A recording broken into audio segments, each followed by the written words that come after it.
On a peine de nos jours à imaginer les ravages que pouvait provoquer ce fléau multiséculaire qu'est la fièvre jaune sur le pourtour du golfe de Mexique et aux Antilles lors de ces irruptions dans les ports d'Amérique du Nord. Tout au long des XVIIe, XVIIIe, XIXe siècles, régulièrement disséminées d'un port à l'autre par des transports maritimes, d'épouvantables épidémies ravagèrent les territoires où tentaient de s'établir les Européens.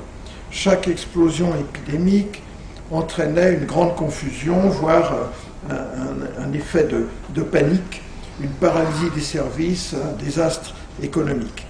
Et l'ignorance qui régnait à cette époque quant aux causes de la maladie et son mode de propagation ne pouvait qu'aggraver la situation en donnant lieu à des rumeurs les plus fantaisistes. Jusqu'au XXe siècle, finalement, la fièvre jaune ne cessa de circuler dans la région, étendant ses ravages à toutes les villes, y revenant régulièrement, parfois même chaque année. Et on peut souvent suivre la marche du virus, dater son arrivée dans tel port, identifier le navire disséminateur, dénombrer avec précision les victimes. La Jamaïque, Haïti, la Nouvelle-Orléans, Cuba, Philadelphie, Panama, Rio de Janeiro, Buenos Aires et bien d'autres, durant au moins 3 siècles, tous ces pays ont une histoire qui est tragiquement émaillée par les terribles ravages de la fièvre jaune. Aux États-Unis, la maladie a sévi dans la plupart des grandes villes du Sud et de l'Est. Pour la seule année 1878, on a compté aux États-Unis plus de 74 000 cas de fièvre jaune. Alors comment le virus et son vecteur sont-ils arrivés dans le Nouveau Monde? On sait maintenant bien sûr que la fièvre jaune trouve son origine sur le continent africain et dès le début du XVIe siècle commencent à se développer des entreprises de colonisation par les Européens et en lien direct la traite esclavagiste. Ce trafic qui culmina au XVIIIe siècle offrit de multiples occasions au virus amaryle et à son vecteur Aedes aegypti de coloniser le Nouveau Monde à partir de la côte occidentale d'Afrique. Le voyage transatlantique durait de 3 à 6 semaines, parfois plus longtemps, parfois plus de 3 mois. Avec 300 à 400 personnes à bord, il était indispensable d'embarquer des réserves d'eau douce en conséquence, ce qui pouvait permettre la réalisation du cycle biologique d'Aedes aegypti, et parfois même le transport du virus. Il faut supposer à ce moment-là qu'un, voire plusieurs cycles de transmission interhumaine pouvaient s'instaurer sur les bateaux, parmi les équipages et les cargaisons d'esclaves. À plusieurs reprises certainement, le virus de la fièvre jaune a donc réussi à arriver jusque dans le Nouveau Monde. À partir de là, comment le virus amaryle a-t-il réussi à s'implanter sur le continent américain? C'est grâce à la présence sur place de populations humaines et d'Aedes aegypti que le virus amaryle a pu prendre pied sur le continent américain, puis s'y répandre de proche en proche, d'un port à l'autre, d'une île à l'autre.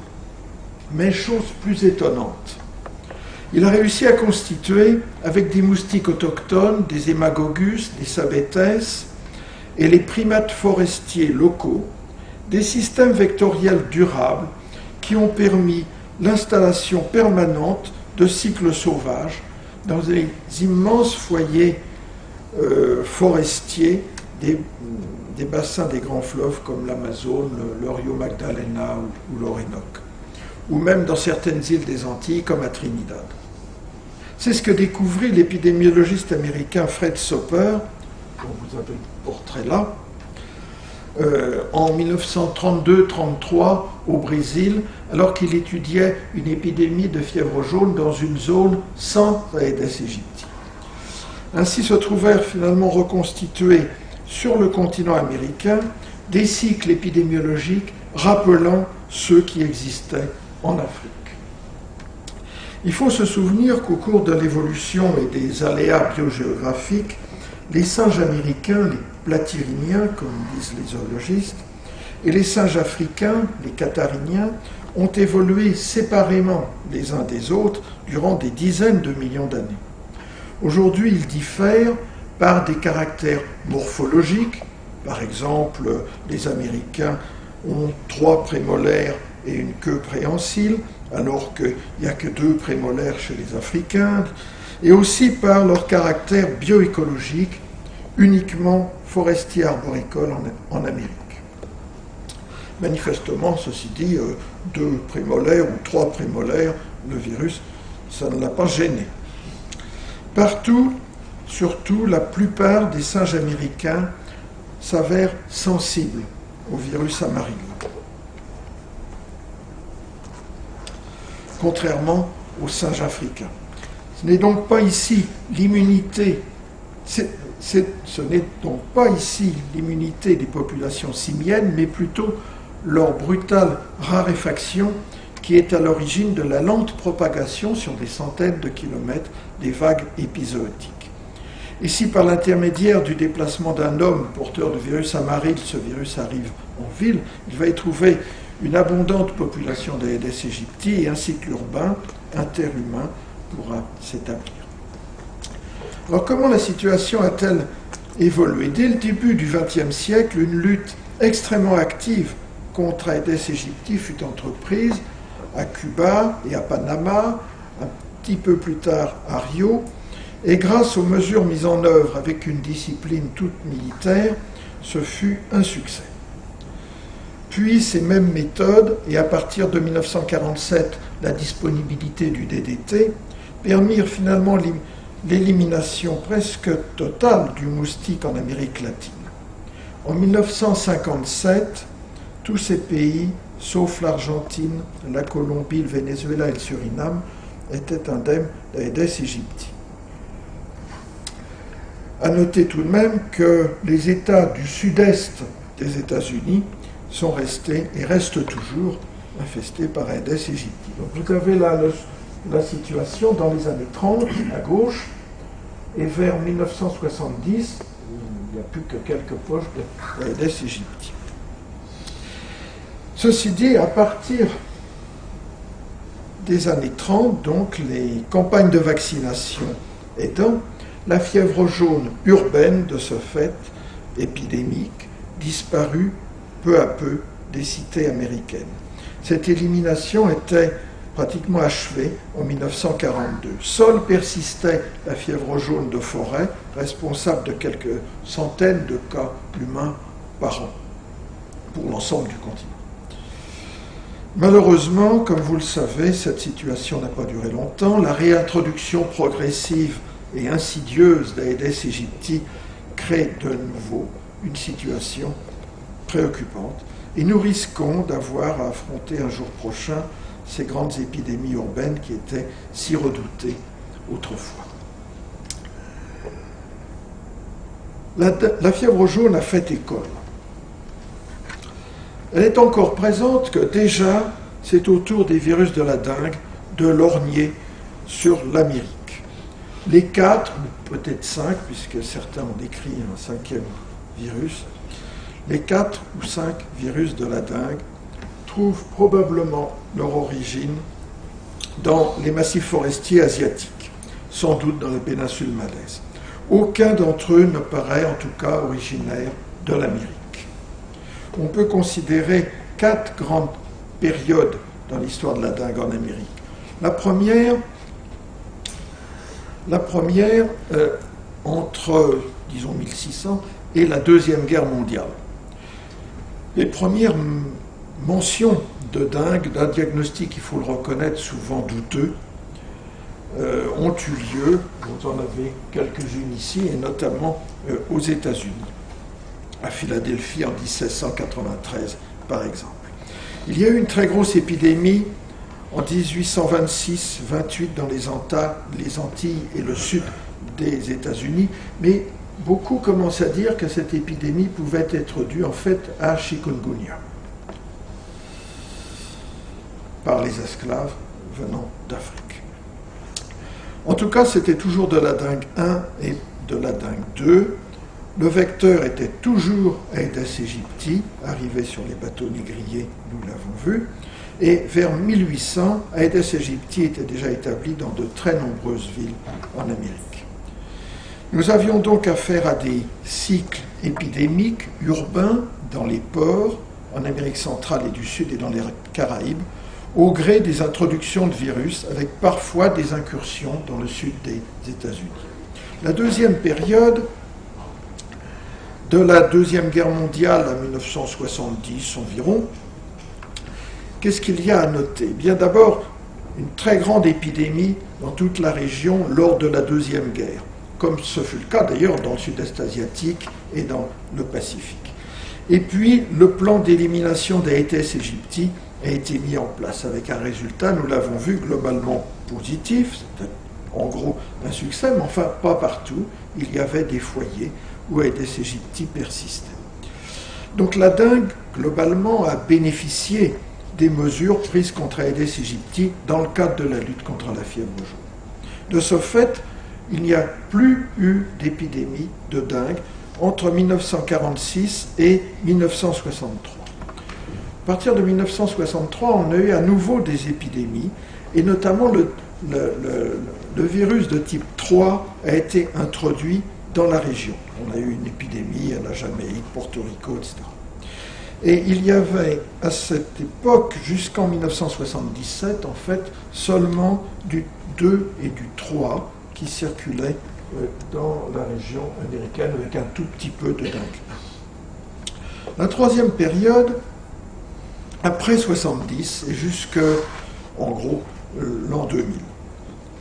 Le programme anti-Aedes aegypti a été arrêté dans les années 70.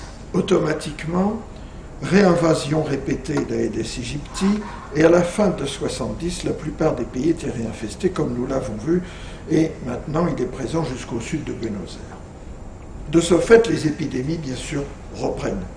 En 77, la dengue 1 est introduite à nouveau, et en 81, la dengue 4 est introduite dans la région. Ceci dit, jusqu'au début des années 80, on avait, sauf exception, un seul type de dengue qui circulait, qui était présent à la fois. En 81, la situation a changé parce que un sérotype assez particulier de dengue 2 a été introduit à Cuba, probablement à partir du Vietnam, et ça a été la première épidémie en Amérique avec un grand nombre de dengue hémorragiques sévères. Jusque-là, on avait vu quelques cas sporadiques de dengue hémorragique sans vraiment beaucoup d'importance. Et donc, depuis 81, co-circule de la dengue 1, de la dengue 2, de la dengue 4 et de temps en temps de la dengue 3. Finalement, les événements qui se sont passés en 70-80 en Amérique sont comparables à ce qui s'était passé en Asie du Sud-Est dans les années 50-60. La réinvasion d'Aedes aegypti, l'insuffisance des services de contrôle des Aedes, alors que des résistances aux insecticides commencent à se manifester. Ça coïncide avec l'accroissement démographique, l'accroissement de l'urbanisation, l'augmentation des transports de virus par le trafic aérien, dans la région et hors de la région. Et donc nous avons une augmentation constante de la transmission des différents sérotypes de dengue dans les Amériques, avec une hyper-endémicité et l'émergence de dengue hémorragique. Et ça continue.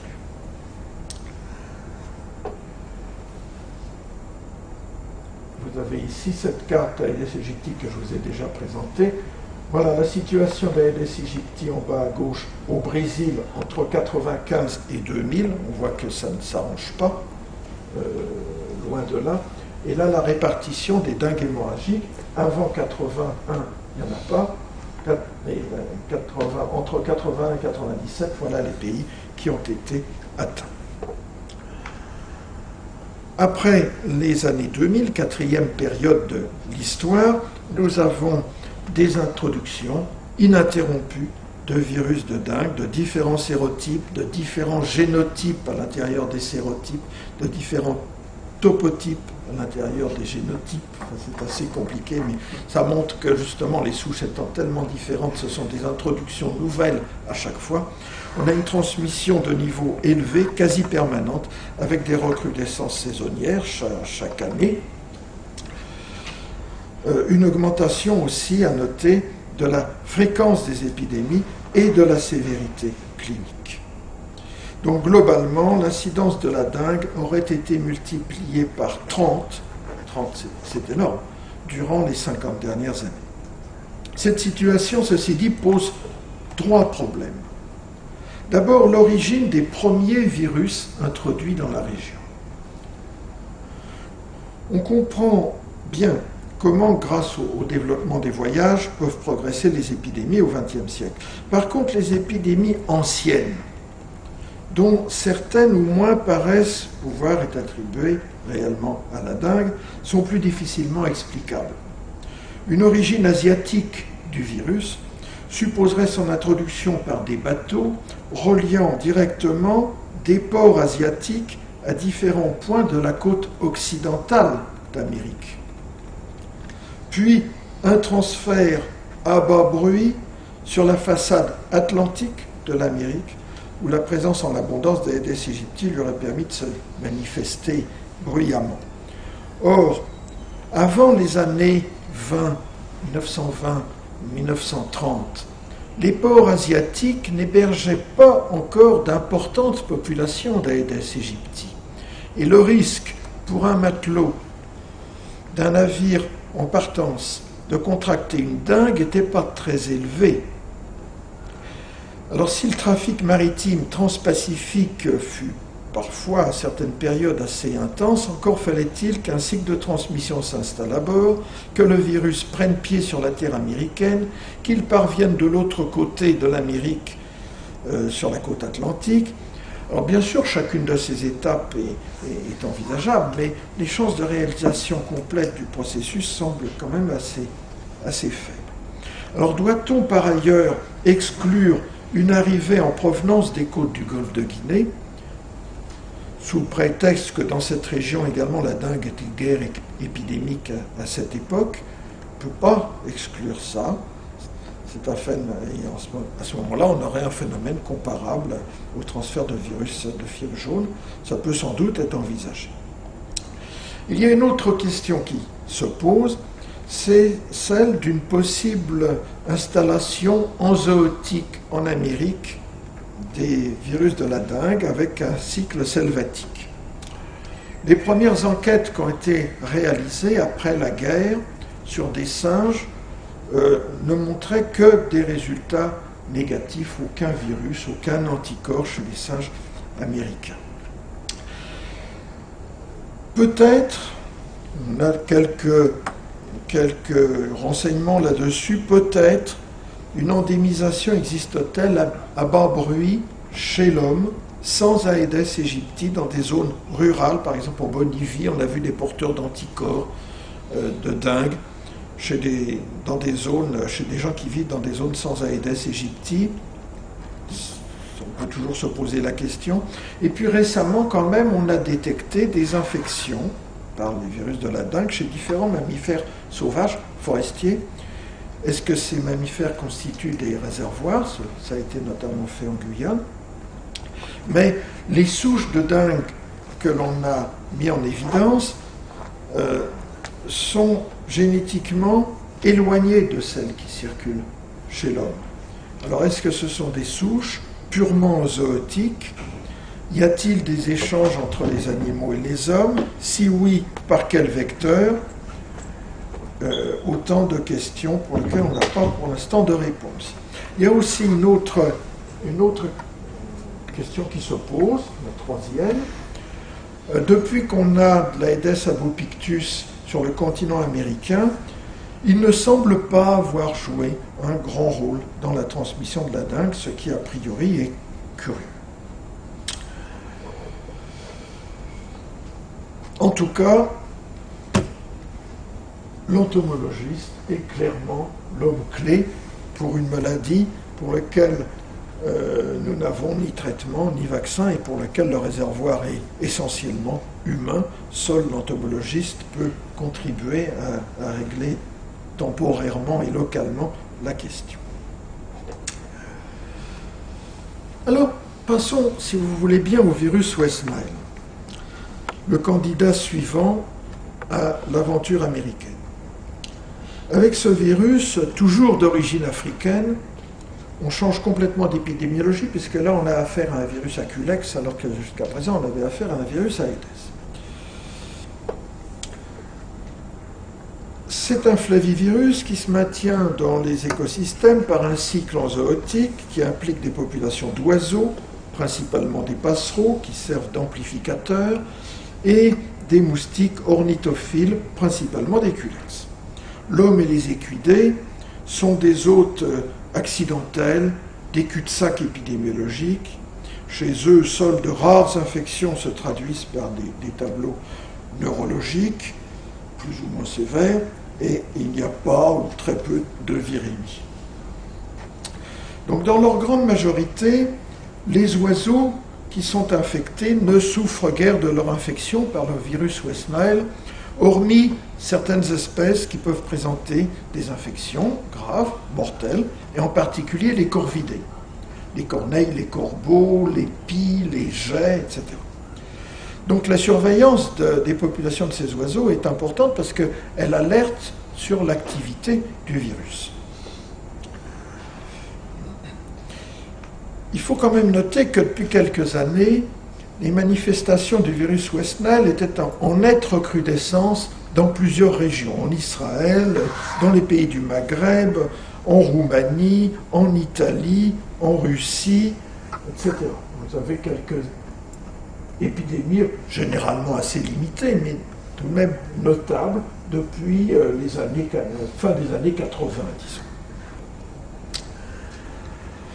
Alors l'introduction du virus West Nile aux États-Unis fut néanmoins une surprise pour les épidémiologistes. On a longtemps cru que sur le continent américain, la présence du virus de l'encéphalite de Saint-Louis, qui est très proche antigéniquement, protégerait contre une implantation de West Nile.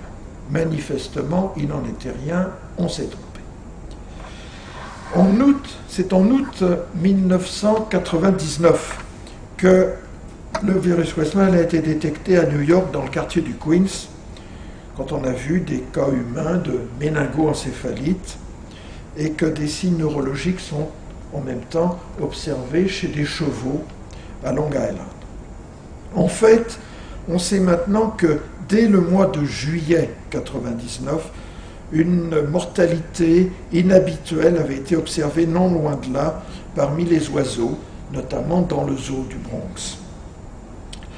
Et comme on l'a souligné, sans doute un peu sévèrement à mon avis, la ville de New York n'avait aucune capacité de surveillance et de contrôle des arboviroses, et l'émergence du virus West Nile a révélé une grande faiblesse du système de santé public américain. Bon, on ne connaît pas les modalités d'introduction du virus aux États-Unis. D'où toutes les questions. Est-ce un oiseau migrateur infecté? Il n'y a pas beaucoup de migration entre l'Eurasie et l'Amérique. Enfin, il y en a un peu, mais ce sont des oiseaux du Nord, des oiseaux arctiques surtout. Un oiseau affecté, introduit illégalement, c'est possible. Un voyageur porteur du virus, c'est peu probable puisque l'homme fait une très mauvaise virémie. Enfin, on ne peut jamais l'exclure. Un moustique infecté arrivant, c'est possible. Bon, bref, on n'en sait rien. On distingue deux grandes lignées de virus West Nile. La lignée 1 pour les souches qui circulent au Moyen-Orient, en Europe, en Asie, jusqu'en Australie. Et puis la lignée 2, qui est de pathogénicité plus modérée pour ce qui est de l'Afrique et Madagascar. Le virus introduit aux États-Unis est très proche d'une souche isolée chez des oies en Israël. Il appartient à la lignée 1, la plus pathogène. Quoi qu'il en soit, Wesnel s'est par la suite disséminé assez rapidement à travers le nord du continent américain, par contiguïté ou par migration. À la fin de 1999, une activité du virus Wesnel était notée bien sûr dans l'État de New York, mais aussi dans le Connecticut, dans le New Jersey et dans le Maryland. Au printemps 2000, le virus a commencé à se disséminer dans les États du Nord-Est ainsi qu'en Floride, on verra sur la carte suivante, puis dans les États du nord du Midwest jusqu'au début de l'été. Et durant l'été et le début de l'automne, l'expansion s'est poursuivie vers le sud, le long de la vallée du Mississippi. En 2001, l'extension du virus à 7 nouveaux États, mais aussi au Canada et aussi aux îles Caïmans. Ça veut dire que Wesnel fait son entrée dans la Caraïbe. En 2002, on a une très forte poussée. 2354 cas humains recensés, je dis bien recensés. Les infections aviaires sont multipliées par 2. On a plus de 25 000 oiseaux trouvés morts de Wesnel, 90% étant des corvidés, mais il y a aussi des rapaces. Et les infections équines sont multipliées par 12. À la fin de 2002, tous les États situés à l'est des Rocheuses ont rapporté une activité du Wesnel, soit 44 États. Et en 2003, comme vous pouvez le voir, les choses ne se sont pas arrangées. Ça s'en va très fort dans les Rocheuses et vers l'ouest. Bon, on ne va pas faire année par année l'histoire de Wesnel, mais vous voyez comment les choses ont progressé aux États-Unis et en Amérique du Nord. Et finalement, on estime en tout cas que jusqu'en 2010, plus de 3 millions de personnes ont été infectées aux États-Unis, dont 1% avec un syndrome de neuroinvasion et parfois des séquelles neurologiques. Bon. Alors par la suite, on a vu le virus Wesnel se répandre progressivement dans le reste du continent et dans les Caraïbes. Vous voyez une carte ici qui donne des dates d'arrivée dans différentes îles, dans différents territoires, jusqu'en Argentine en 2005. Le dernier en date, à ma connaissance, c'est les îles Vierges britanniques en 2013. Mais de façon tout à fait surprenante, le Brésil, cet énorme Brésil, avec ses 8 millions de chevaux et sa biodiversité aviaire extraordinaire et sa biodiversité culicidienne extraordinaire, eh bien le Brésil semble pratiquement ne pas avoir été atteint. On ne sait pas pourquoi, c'est une des questions qui se posent. Alors, les oiseaux. Eh bien, nous connaissons au moins 326 espèces d'oiseaux américains trouvées porteuses du virus, en Amérique du Nord. En particulier, bien sûr, des passereaux et surtout le merle d'Amérique, Turdus migratorius. Beaucoup de ces oiseaux sont capables de migrer depuis le nord, depuis le Canada, le nord des États-Unis, l'Alaska même pour certains d'entre eux, jusqu'à l'Amérique centrale.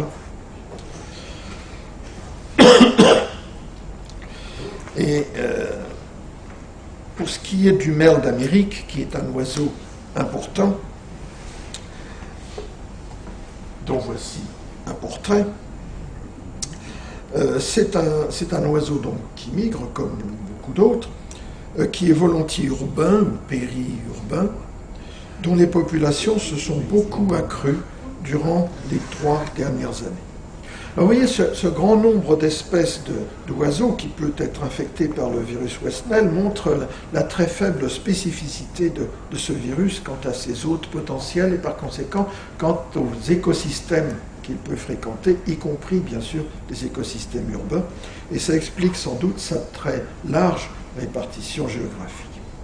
Alors de plus, certains de ces oiseaux sont des super diffuseurs pour le virus Wesnel. Ce sont des oiseaux qui sont des sources de sang pour des culex, qui sont de très bons amplificateurs pour le virus, qui sont des espèces abondantes, qui sont des espèces migratrices et qui sont des oiseaux qui sont associés à des culex qui se reportent sur l'homme quand les populations d'oiseaux diminuent, soit parce qu'elles meurent pour certaines, soit surtout parce qu'elles migrent, elles quittent le territoire. Et ceci nous amène à aborder la question des itinéraires de migration d'oiseaux, qui sont extrêmement mal connus, comme toujours. À chaque fois qu'on a besoin de connaître quelque chose, on s'aperçoit que on le connaît très mal. Voici un exemple de migration d'oiseaux. Il s'agit d'un colibri. Vous voyez les zones où il est à une certaine période de l'année, les zones où ils vont se reproduire, des zones de migration entre les deux. Il y a énormément d'espèces d'oiseaux qui ont ce type de répartition. Mais bien sûr, ces migrations, dans leurs dates, dans leurs itinéraires, varient énormément, suivant l'espèce d'oiseau, bien sûr, suivant la saison, et aussi d'une année à l'autre, en fonction du climat. Alors, quand on se penche sur les migrations d'oiseaux, évidemment, on a des quantités de couloirs de migration en fonction des différentes espèces.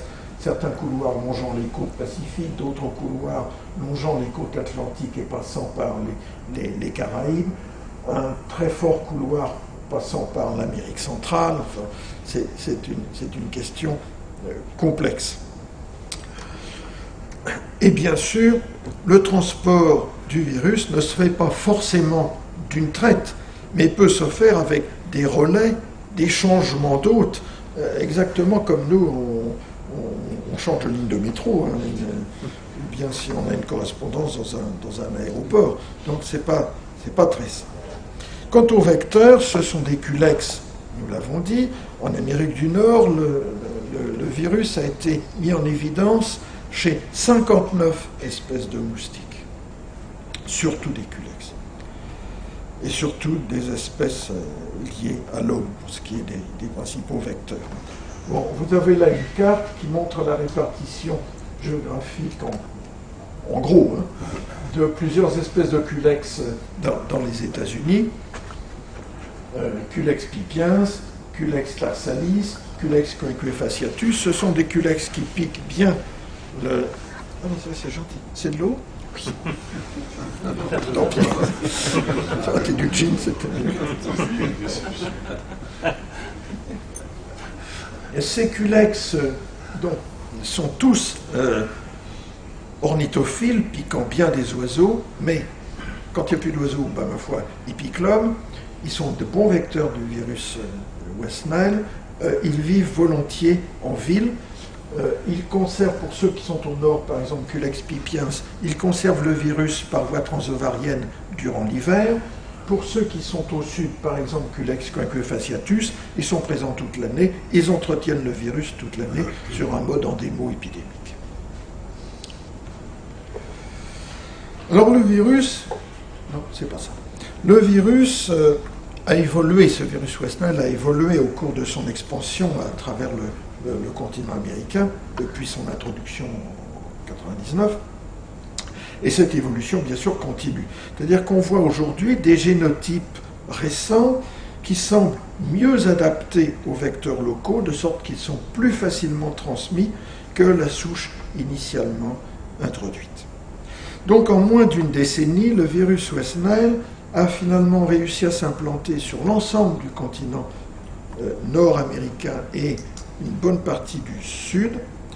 Et cette situation particulière, observée en Amérique, est très différente de la situation relativement stable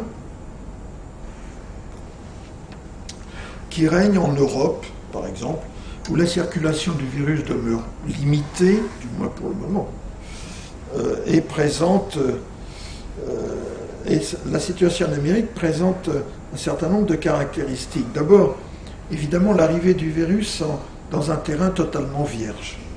Personne n'avait d'immunité. Les hommes, bien sûr, mais les oiseaux surtout. Une pathogénicité élevée de la population virale introduite. La transmission du virus West Nile fréquente dans les milieux très anthropisés, notamment en ville, parce que les hôtes et les vecteurs sont liés à l'homme.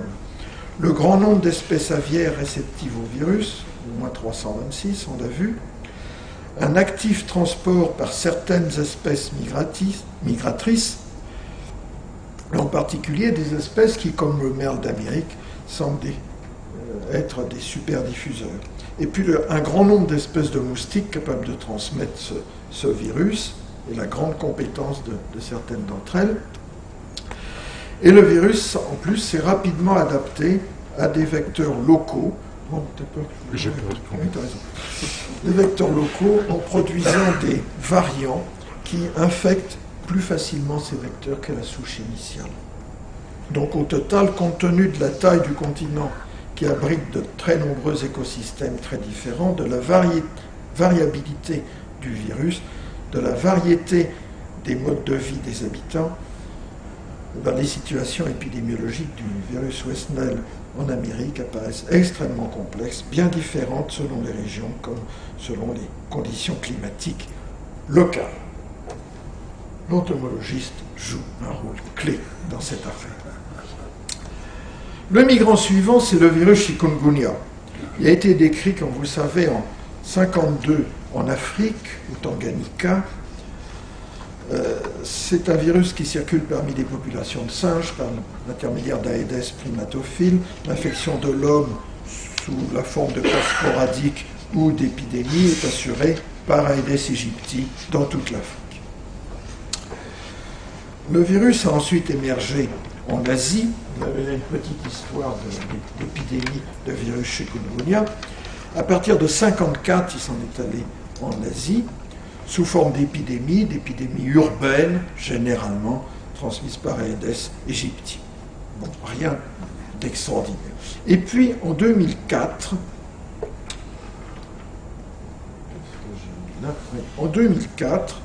eh bien, le virus chikungunya réémerge de façon assez forte en Afrique de l'Est, et à partir de la côte du Kenya, à partir de Mombasa, de l'île de Lamu, etc., il s'est répandu en 2005-2006 dans l'océan Indien, où il a présenté, c'est important, une mutation qui lui permet une transmission très efficace par Aedes albopictus, qu'il rencontrait dans les îles de l'océan Indien. Et de là, il a gagné l'Inde, et il est devenu pratiquement cosmotropical. Donc le voilà, bien sûr, qui débarque un peu plus tard dans les Caraïbes, très vraisemblablement grâce à un ou plusieurs voyageurs. En décembre 2013, il arrive à Saint-Martin. Je vous mets, ça c'est sans intérêt, voilà. En décembre 2013, il arrive à Saint-Martin. C'est là que furent officiellement notifiés les premiers cas, en tout cas. Mais sa présence sur l'île durait vraisemblablement depuis plusieurs mois. Ces cas sont suivis quelques jours plus tard par d'autres aux îles Vierges britanniques, puis aux Antilles françaises et en Guyane française, puis dans les pays voisins, en Amérique latine, autrement dit. Donc ces quelques cas survenus à Saint-Martin sont réputés être les premiers cas autochtones d'infection par le virus chikungunya dans le Nouveau Monde. Cependant, comme je l'ai dit tout à l'heure, certaines des premières épidémies étiquetées dingue, comme la grande épidémie de 1827-28, pourrait être due à chikungunya. Et dans ce cas-là, ça veut dire que le virus aurait été introduit il y a pratiquement 200 ans en Amérique, mais sans toutefois s'y établir. Alors on distingue aujourd'hui 3 génotypes de chikungunya: Afrique de l'Ouest, Afrique centrale et du Sud et Asie. Mais les analyses phylogénétiques des premières souches antillaises révèlent leur appartenance au sérotype asiatique. Mais l'origine exacte en demeure indéterminée, peut-être les Philippines, selon certains enfants, on sait trop rien. Donc dans les Antilles, comme sur le continent américain, les 2 vecteurs majeurs du virus, c'est-à-dire Aedes aegypti et Aedes albopictus, sont présents. Expérimentalement, on sait que les populations américaines de ces 2 moustiques sont très compétentes pour les différentes souches de chikungunya. Quoi qu'il en soit, après l'émergence à Saint-Martin, la dissémination se poursuit rapidement, très rapidement, et en septembre 2015, il est identifié dans 45 pays des Amériques. Bon, aujourd'hui, l'épidémie est sur sa fin dans les Caraïbes. Elle est encore active, mais en décroissance au Mexique et dans des pays d'Amérique centrale ou du Sud. Il est bien sûr un peu tôt pour l'affirmer encore, mais il ne semble pas jusqu'à présent que le virus ait réussi à se maintenir dans le Nouveau Monde, pour l'instant. Je n'ai pas besoin de vous dire que l'entomologiste est évidemment un homme clé.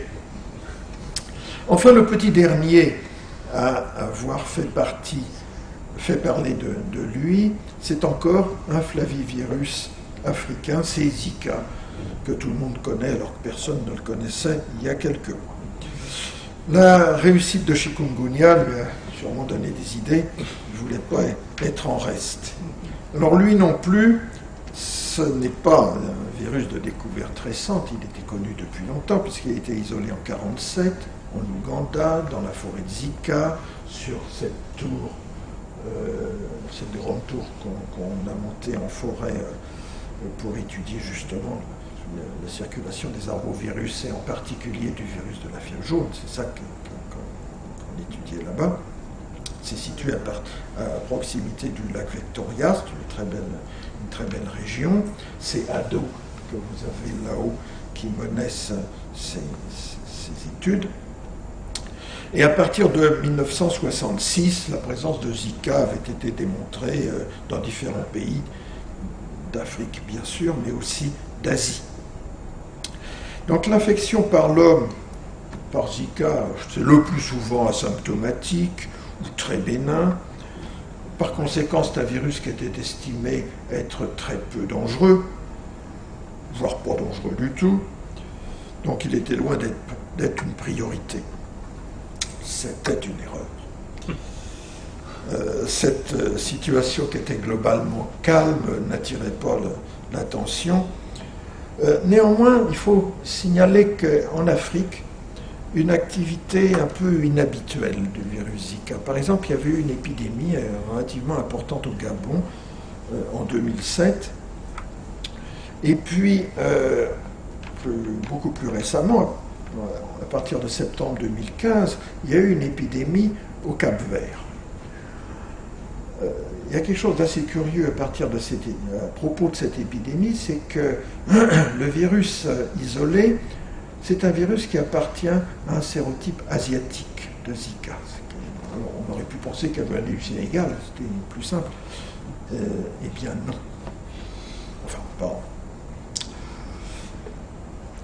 Donc une première incursion de Zika, inattendue, a eu lieu dans le Pacifique, d'abord en Micronésie en 2007, sur l'île de Yap, et aussi à Guam, puis en 2013-2014 en Polynésie française essentiellement, mais aussi en Mélanésie, en Nouvelle-Calédonie, au Salomon, au Vanuatu. Donc ça, c'était tout à fait inattendu.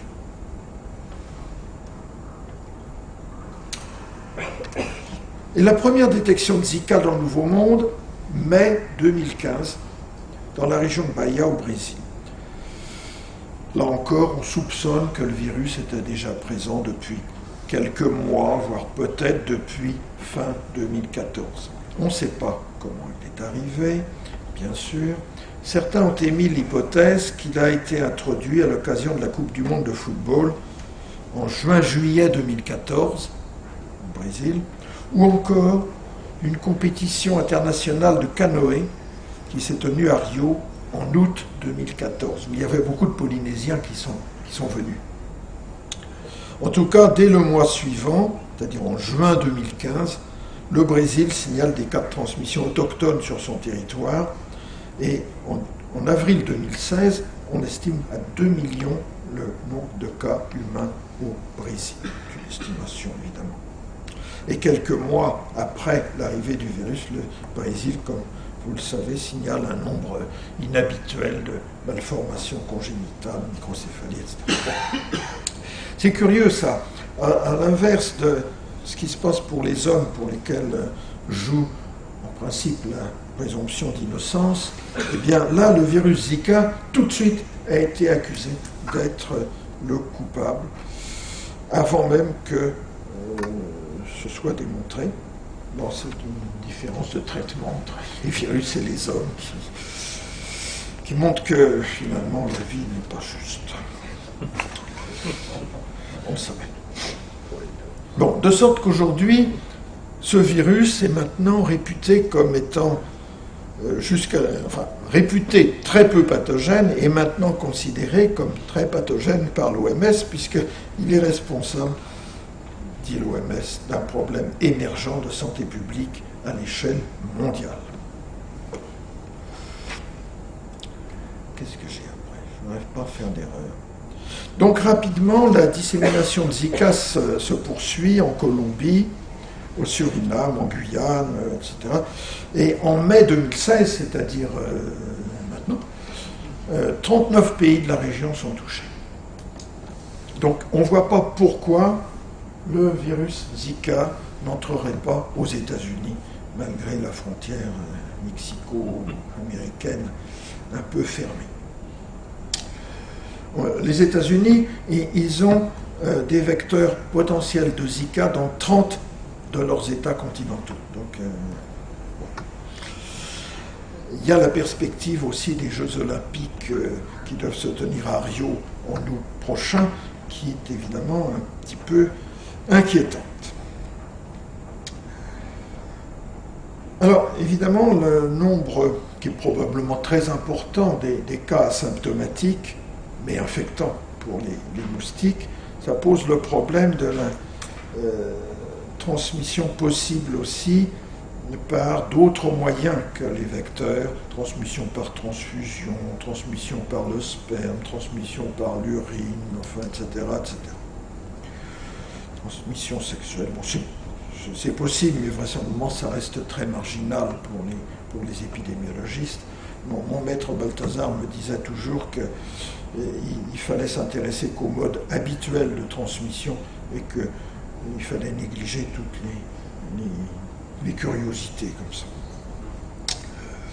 Il avait, je crois, raison.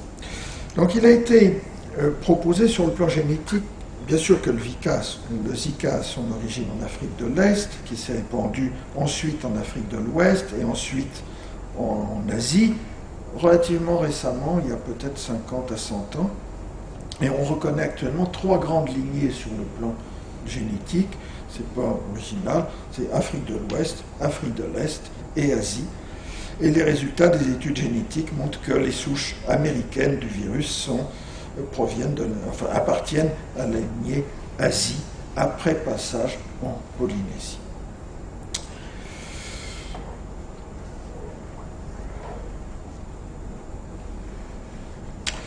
Alors en Amérique, c'est Aedes aegypti qui est clairement le vecteur.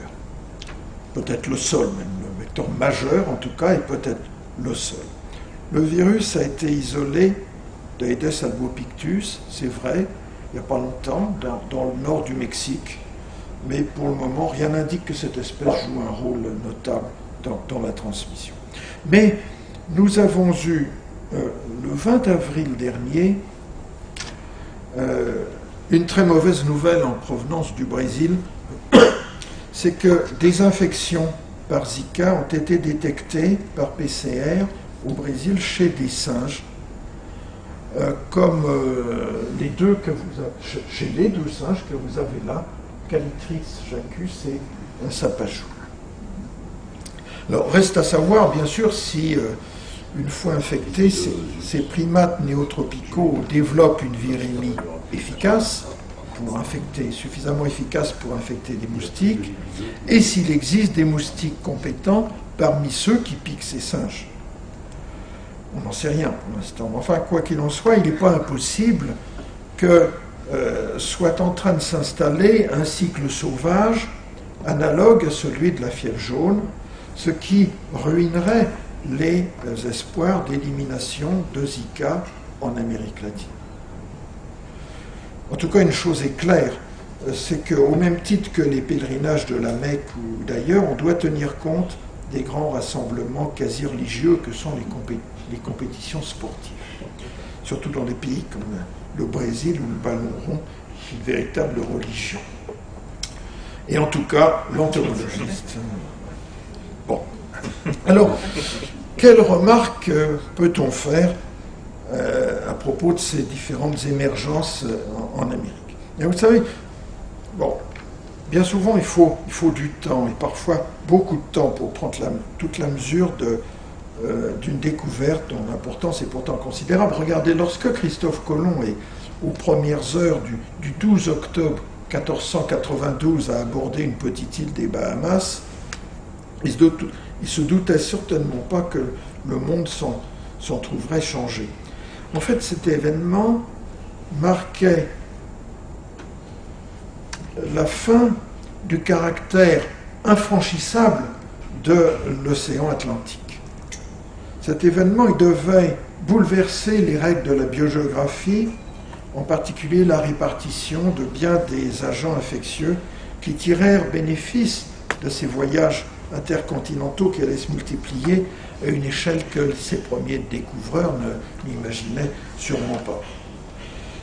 Et même d'obstacles infranchissables, l'Atlantique est aujourd'hui devenu, au contraire, une voie de communication avec de multiples couloirs de navigation, dont beaucoup convergent vers le canal de Panama. Alors, les épidémiologistes évoquent souvent les bioinvasions de germes ou de vecteurs, mais à l'évidence, en fait, l'espèce la plus envahissante et de loin, c'est Homo sapiens. Je reviens vers vous dans un instant.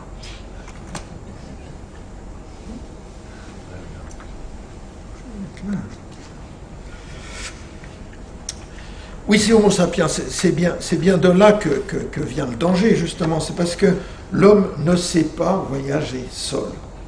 Il est tout le temps accompagné par tout un cortège d'animaux divers, de végétaux, d'agents infectieux, de vecteurs. En tout cas, c'est bien l'homme qui est le responsable de la plupart de ces bio-invasions.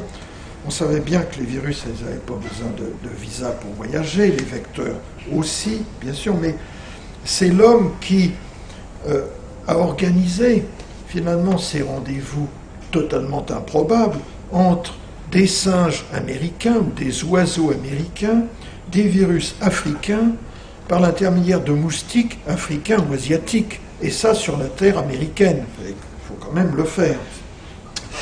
Mais il ne suffit pas qu'un micro-organisme soit introduit dans une zone où il n'existait pas auparavant.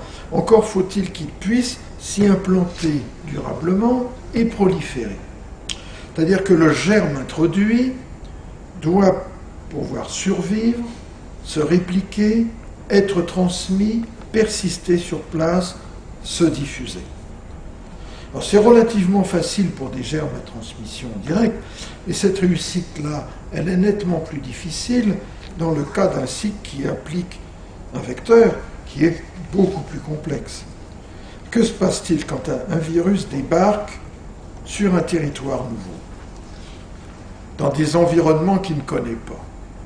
Il se trouve confronté à de nouvelles contraintes climatiques, de nouveaux écosystèmes comportant de nouveaux hôtes, de nouveaux vecteurs, et il doit, pour persister, trouver sur place un ou des vecteurs compétents et des hôtes vertébrés réceptifs. Donc la présence de vecteurs compétents préalables est indispensable. Là, il peut s'agir de moustiques locaux, il peut s'agir aussi d'espèces elles-mêmes introduites, et à cet égard, Aedes aegypti et Aedes albopictus sont vraiment des moustiques absolument extraordinaires. Ils sont beaux, d'abord, ils nous aiment bien, ils sont pleins d'allant, dynamiques, entreprenants. Ils ont rêvé de conquérir l'Amérique et ils l'ont fait. En fait, ils ont conquis le monde. Et ils ont permis d'en faire autant à de nombreux virus qu'ils transmettent très efficacement. et il résiste bien à tous les efforts que nous déployons pour les combattre. Voilà les prévisions sur les répartitions d'Aedes aegypti et d'Aedes albopictus dans le monde, mais vous voyez surtout le continent américain, vous remarquerez que Aedes albopictus aux États-Unis, par exemple, va envahir des territoires beaucoup plus au nord qu'Aedes aegypti. Il est beaucoup plus résistant aux faibles températures. Aedes albopictus, il faut bien s'en souvenir, n'est pas un moustique spécifiquement tropical. C'est un moustique aussi des zones tempérées. Alors, finalement, la biosphère est pleine d'agents infectieux qui restent tapis, sans bouger, attendant l'occasion. La nature en a des centaines en réserve. Et il faut bien se rendre compte que des tentatives d'émergence comme ça, la nature, elle en fait tous les jours. Dans leur immense majorité, elles se soldent par des échecs. C'est-à-dire que les conditions locales, ce jour-là, elles n'étaient pas propices. Bon, peu importe, la nature, elle n'est pas pressée, elle a tout son temps. On ne voit que les réussites, c'est juste ça qu'on ne les voit pas, ça nous échappe. Mais, quoi qu'il en soit, depuis une vingtaine d'années, nous nous trouvons partout dans le monde dans un contexte d'émergence et de réémergence d'arbovirus. Alors le rêve américain, l'Amérique où tout est possible pour les immigrants, pour peu qu'on travaille dur et qu'on ait un peu de chance. On ne voit pas pourquoi ce rêve américain, effectivement, serait réservé à l'homme. Les exemples que nous fournissent ces virus que l'homme a introduits avec leurs vecteurs dans le Nouveau Monde sont intéressants à plus d'un titre. D'abord sur le plan de leur phylogénie, de leur expansion. Bon, les virus chikungunya, qui est un alphavirus, et Zika, qui est un flavivirus, sont finalement très comparables. Tous deux comportent 3 génotypes présentant aujourd'hui à peu près la même distribution géographique. De plus, dans les deux cas, ces virus sont partis d'Afrique de l'Est vers l'Asie, il y a une cinquantaine d'années à peu près, pense-t-on, en générant un sérotype particulier, le sérotype Asie, qui s'en est allé vers le Pacifique et enfin vers le Nouveau Monde, ce qui suppose l'intervention des mêmes facteurs écologiques et sociétaux dans leurs expansions concomitantes. Mais il y a plus. En se déplaçant d'une région à une autre, les génomes de ces virus évoluent, leur pathogénicité se modifie. Dans l'océan Indien, chikungunya non seulement s'est adapté aux populations locales d'Albopictus, mais il a causé diverses complications graves dans cette région qui n'était pas connue, chez l'homme, j'entends. Le virus Zika, quant à lui, a entraîné tout d'un coup des syndromes de Guillain-Barré, des microcéphalies en grand nombre, dans le Pacifique, on l'a revu par la suite, et puis en Amérique. Et ces deux virus semblent aussi capables de présenter des modes de transmission qui ne font pas appel à des vecteurs, même s'ils sont rares, ce n'est pas connu. Alors si on considère les 5 virus dont j'ai parlé, bien on observe que les arrivées de la fièvre jaune et de la dengue ont été multiples, certainement. La dengue, c'est certain, à chaque fois, un nouveau sérotype, un nouveau type est introduit. Alors que pour West Nile, chikungunya, Zika, il semble bien que les introductions aient été uniques et que les émergences aient été beaucoup plus explosives et qu'elles surviennent à des intervalles qui sont de plus en plus courts. Mais surtout, pour le moment, et jusqu'à preuve du contraire, seuls les virus de fièvre jaune et de West Nile se sont véritablement installés sur le continent américain.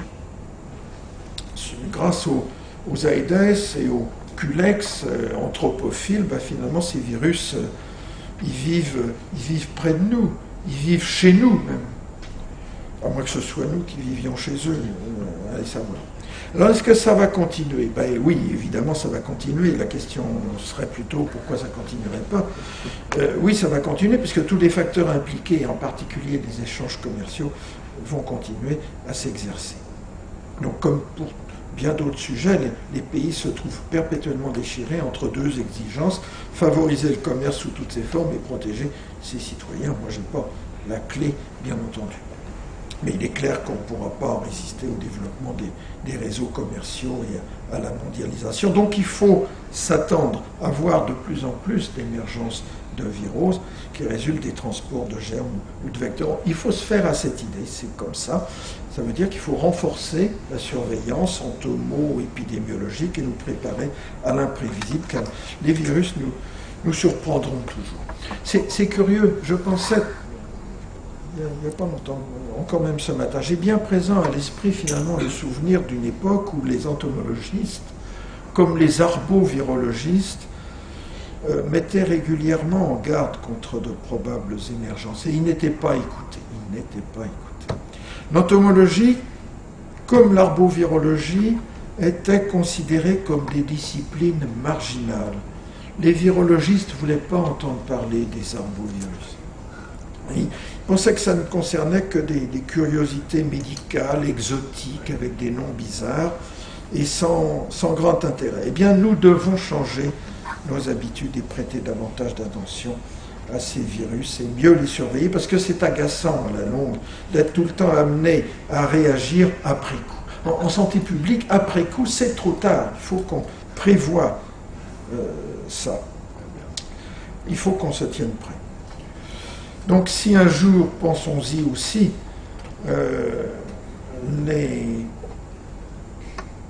si un jour il arrivait que l'Europe fasse davantage rêver que l'Amérique, allez donc savoir.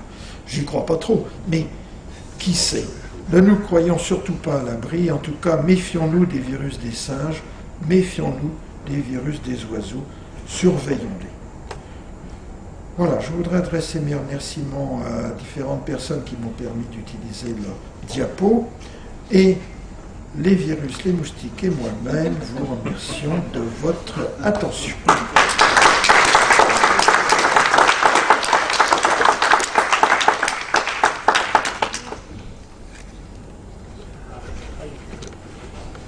Une petite seconde, je change Désolé de d'avoir été cassette. aussi long. C'est pas de ma faute, il y en avait. Cette belle conférence. Et vous demandez, tout de même, on est quand même surpris, après 1930, de l'éradication dans certaines zones, en Amérique latine, de l'Aedes aegypti.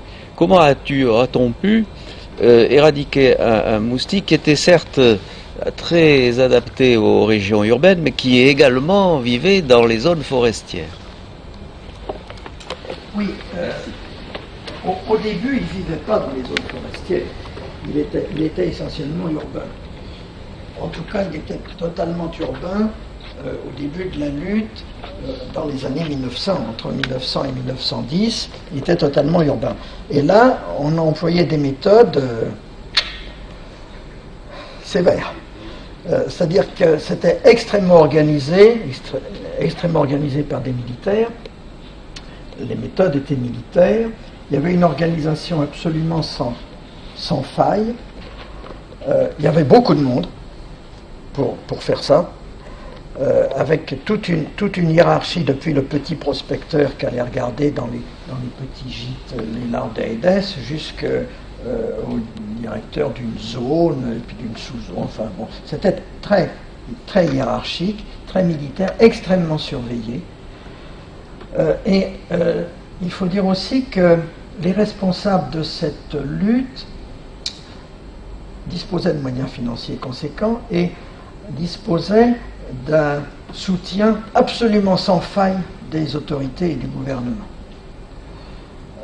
Donc il n'était absolument pas question de, je vais dire de rébellion, évidemment pas, mais même de simple discussion de la part des habitants. Les gens étaient prévenus, on passera, on ne dit pas à quelle date, on ne dit pas quand, bien entendu, on passe de façon inopinée, comme ça. C'est pas on passe tous les 8 jours, comme on voit dans quelques pays de temps en temps. Alors, évidemment, la veille, les gens nettoient leur vaisselle. Donc, on passe de temps en temps. Si on trouve des larves la première fois, on vous engueule, on vous les montre, on vous explique, etc. La deuxième fois, vous avez une amende. La troisième fois, récidive, vous avez une amende doublée, une amende très importante. Hein. C'est une amende qui représente à peu près un mois de salaire. La quatrième fois, vous allez en tôle, c'est clair et c'est net, et puis il n'y a aucune discussion possible. Et puis le prospecteur, on ne peut pas l'acheter. Ce n'est pas, comme dans beaucoup d'autres pays dont certains nous sont très proches, il se trouve que le prospecteur, c'est le petit ami du concierge, du voisin et du cousin, donc on s'arrange, je te paye un petit machin, tu ne dis rien, et puis voilà. Non, ça n'existe pas.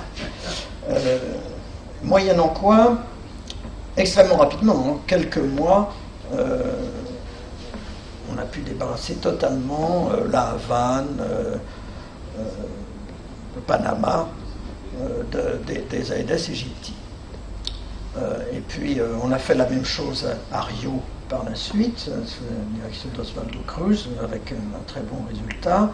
Et puis dans beaucoup d'autres villes, ça a été pareil dans les années 10, dans les années 20. Sauf quelques poches de résistance où on ne sait pas très bien pourquoi. Ça a sans doute été moins bien organisé, moins bien fait. Et des Aedes aegypti ont persisté, notamment par exemple en Colombie, il y a une petite ville qui s'appelle Cucuta, qui est restée la seule à être infectée. Et dès qu'on a relâché la pression, dès que la PAO qui avait mis en place tout ce grand système après, à la suite des Américains à Panama et à La Havane, dès que la PAO a décidé de laisser un peu tomber, de ne plus très bien financer ce programme, etc., immédiatement, à partir de ces petits foyers qui persistaient, Aedes aegypti est reparti. C'était quasiment inévitable. Alors c'est vrai qu'en plus, il y a quelques Aedes aegypti qui se sont installés dans des milieux non urbains, périurbains, voire forestiers. Par exemple, en Bolivie, où on a trouvé des anticorps de dengue chez des hommes, il y en a qui sont dans des zones sans Aedes aegypti, donc probablement d'autres vecteurs interviennent, mais on ne sait pas lesquels. Et puis, effectivement, il y a des zones avec de l'Aedes aegypti en forêt, dont on ne sait pas très bien d'ailleurs s'ils piquent vraiment bien l'homme et s'ils sont des bons vecteurs ou pas. On n'en sait rien. C'est pas automatique. Il faudrait l'étudier, mais ce ne sont que des séries de cas particuliers. On ne peut pas malheureusement être partout et tout faire.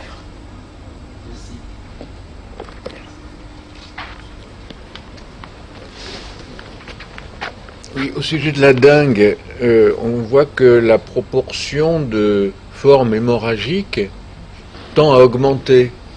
On a vu que le premier gros foyer de formes hémorragiques, je crois que c'était Cuba en 1981. Et depuis, la tendance est plutôt à l'augmentation, lors des épidémies de dengue, l'augmentation de la proportion de formes hémorragiques. Comment est-ce qu'on explique cela, sachant que finalement c'est un virus humain, et lorsqu'un virus s'est adapté à son hôte humain, la pathogénicité a plutôt tendance à diminuer? Oui, normalement, ça dépend. J'ai pas de réponse à la question. Première des choses. Alors, le nombre de cas hémorragiques augmente, ça c'est clair. Mais il faut bien voir aussi que le nombre de pays touchés augmente et surtout que la population humaine augmente énormément même dans ces pays. Alors, est-ce que la proportion de cas hémorragiques dans l'ensemble des cas de dengue augmente? Oui, sans doute globalement, mais sans doute pas partout. Alors, ce qui est effectivement curieux, c'est que au tout début, voilà comment on voit les choses. Si la dengue trouve son origine en Asie, dans des forêts d'Asie du Sud-Est, où les virus circulaient parmi des singes par l'intermédiaire de moustiques piquant des singes. Et puis, comme certains moustiques piquent à la fois des singes et des hommes, le virus a pu passer par leur intermédiaire des singes à des populations humaines forestières dans des villages isolés en forêt qu'on ne regardait pas à l'époque, et donnant sans doute des cas peu graves. des infections peu graves. C'est quand la dengue est arrivée en ville surtout, qu'on a vu l'apparition de cas sévères et notamment de cas hémorragiques. Certainement parce que le virus a changé. Bien sûr, c'est un virus qui change extrêmement facilement. Ce sont des virus, parce qu'il y en a quand même 4 ou peut-être 5, qui changent extrêmement rapidement, extrêmement facilement. Et certaines de ces mutations ont atteint la pathogénicité pour la renforcer, sans qu'on ne sache exactement comment et pourquoi, bien sûr. Ceci dit, il semble que quand on parle de dengue sévère, dengue grave, dengue mortelle, il y a bien sûr les dengues hémorragiques qui ont été les premières décrites, mais il n'y a pas que celles-là. On voit de plus en plus, semble-t-il, de syndromes de choc sans forcément qu'il y ait des hémorragies, ou des hémorragies bénignes qui ne peuvent pas être responsables de la mort du sujet, et puis aussi beaucoup d'autres complications possibles, notamment des encéphalites de dengue, et il semble que ces complications-là augmentent plus, en tout cas, nettement plus que les dengues hémorragiques proprement dites. On ne sait pas très bien pourquoi non plus. Je n'ai pas de réponse. Bonjour, docteur Sacco, je suis pharmacien à Jean-Verdier. Ma question, c'est par rapport au réchauffement climatique, la contribution du réchauffement climatique dans toutes ces évolutions, le cas de l'Europe, d'autant plus que récemment sur une boutade politique sur les médias, on entendait que la gare du Nord est devenue l'Afrique et que Roissy est une zone de paludisme qu'il va falloir qu'on fasse de la prévention du palud en France. Tu as entendu? Bonjour, je suis Madame le docteur Sacco, je suis pharmacien de rétrocession à Jean-Verdier, à Bondy. Ma question, c'est par rapport à la contribution du réchauffement climatique par rapport à toutes ces évolutions dont on vient de parler concernant les différents vecteurs et les virus et les atteintes humaines par conséquent.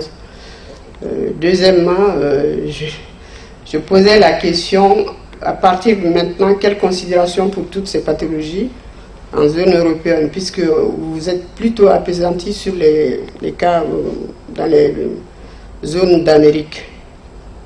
Et troisièmement, ça c'est pour la boutade, j'ai entendu sur les médias que la gare du Nord c'est l'Afrique et que Roissy est une zone de palud qu'il va falloir qu'on fasse tous de la prévention en Europe. Merci.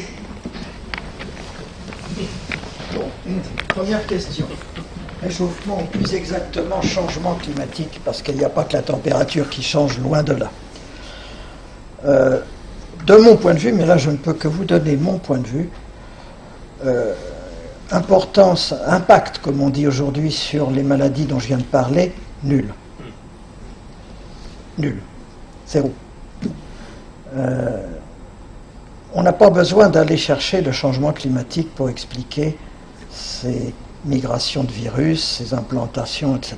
Un virus se fait promener par un homme, par un oiseau, par un moustique, par ce que vous voulez, il arrive dans un endroit où il n'était pas connu, il se trouve devant une population qui est totalement réceptive, totalement naïve, comme on dit, sur le plan épidémiologique. Pour peu qu'il trouve un vecteur compétent qui puisse le transmettre, la faire part, c'est inévitable, je dirais. Le climat n'a strictement rien à voir dans l'histoire, de mon point de vue. Alors bien sûr, on nous dit si la température augmente, la vitesse de réplication du virus va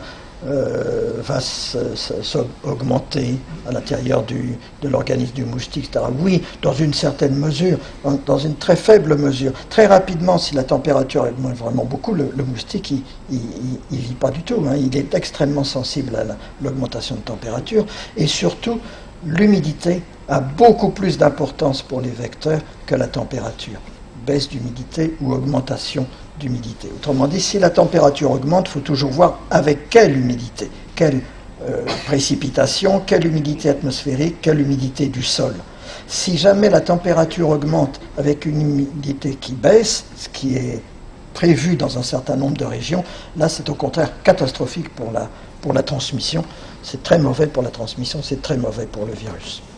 Donc je ne crois pas du tout je parle des 5 virus dont j'ai parlé. Hein. Ça, je ne dis pas du tout que le changement climatique n'aura aucune répercussion sur un certain nombre de maladies. Bien sûr que si, ça va changer énormément de choses. Pour ces virus-là et pour leur arrivée en Amérique, à mon avis, l'importance est nulle. Voilà.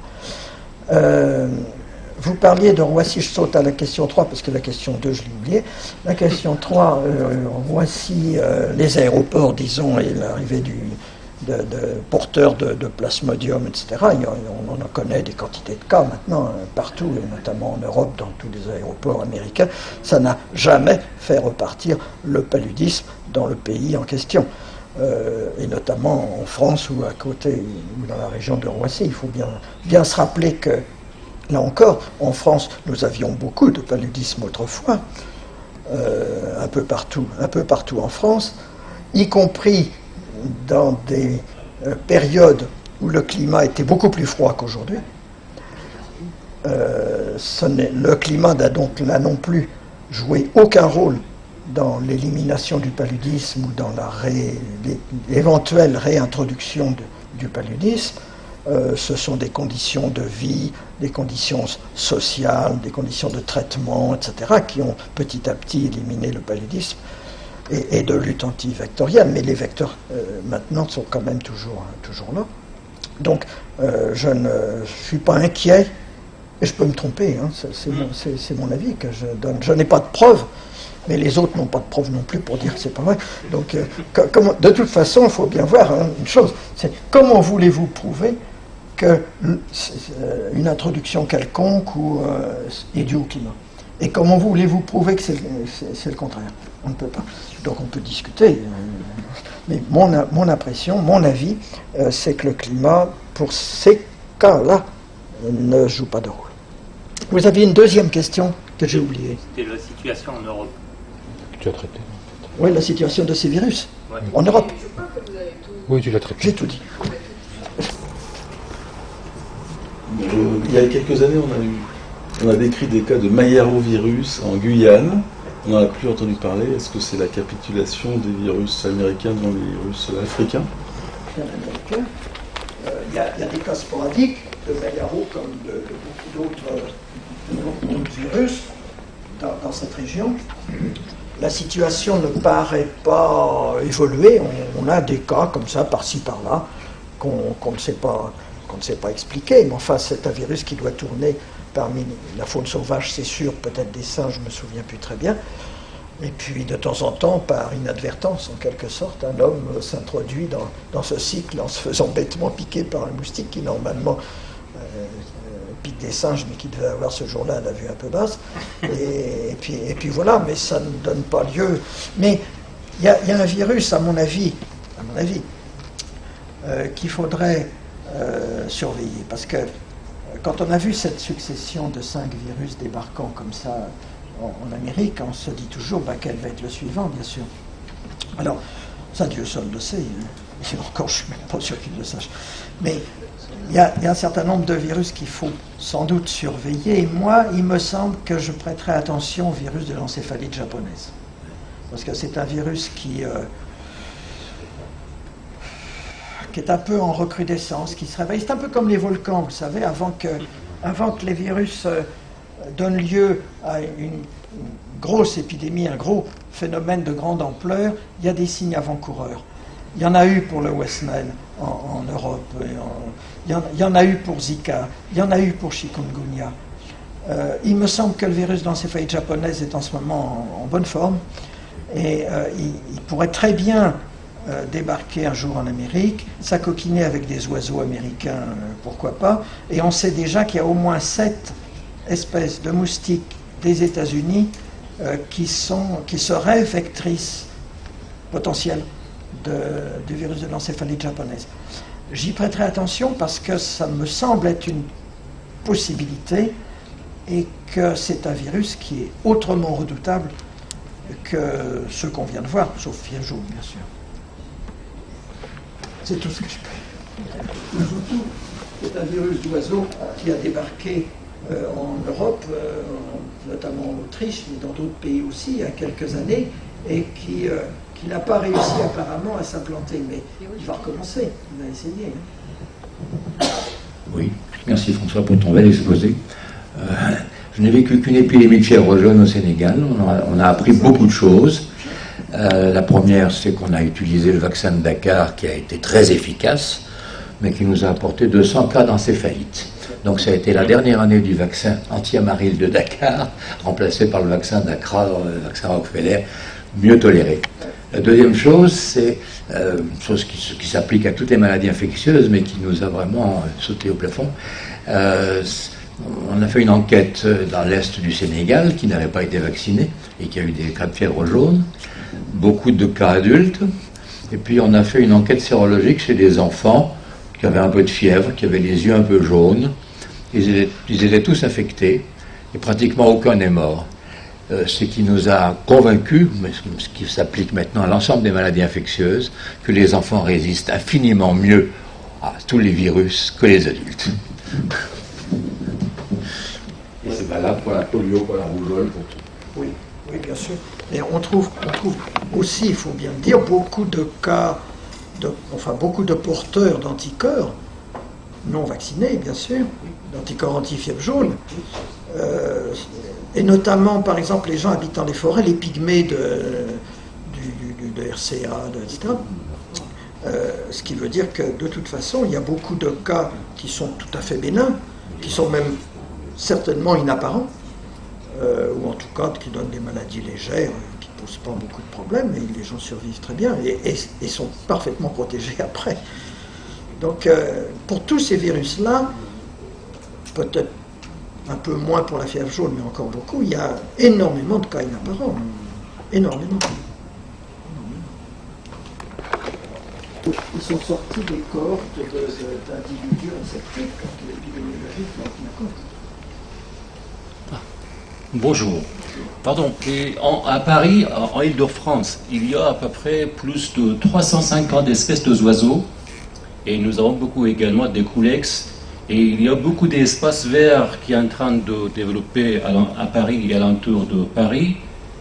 Et je souhaite savoir, est-ce que jusqu'à aujourd'hui, il y avait un cas clinique concernant une pathologie virale?